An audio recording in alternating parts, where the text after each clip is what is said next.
Okay, one last differentiator for you for SaaS companies trying to be defensible in an era where software is no longer really a moat. And that's to operate at the edge. What do I mean by operating at the edge? Well, maybe an example is the best way to describe this. Uber and Airbnb would be two examples of organizations that came out and they started businesses. It wasn't entirely clear they were legal. Even more so with Uber. In fact, at the time, the idea was essentially illegal in the markets that they entered, basically entering the regulated taxi market with an unregulated service. Now, they succeeded so spectacularly that they managed to rewrite the rules. And sort of ride sharing became the huge business that we know it as today. And of course, completely supplanted. Taxis are maybe 10%, maybe not even that in most markets. And so this is, that's one extreme example. Airbnb may have been a little bit more in the middle, but I'll give you an example that's sort of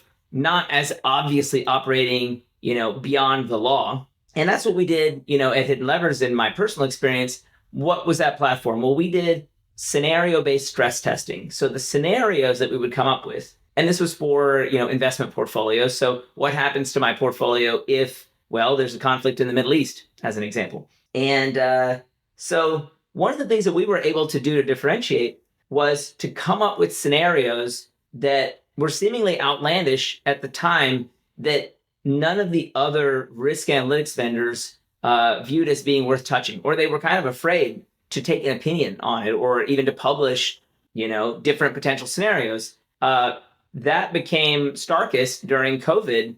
We were covering COVID in January of 2020. And then in early February of 2020, before, really hit home in the United States. And what were our competitors doing? They were afraid to take an opinion on something that was new, unheard of, and didn't want to scare folks. What we did, we had good, bad, and ugly scenarios based on an event that was new and was kind of at the edges of reasonability. Nobody thought that could happen. So that was just one example, but throughout the more than a decade that we operated that business before selling it, we were constantly early. Whatever the news media was, we were early to generate a scenario, and that enabled us to be sometimes weeks or months ahead of the big players, the big Wall Street players, and other more formal software companies that had like a multi-step approval process. So one of the advantages you have as a startup is, of course, you can be nimble. One of the ways you can use that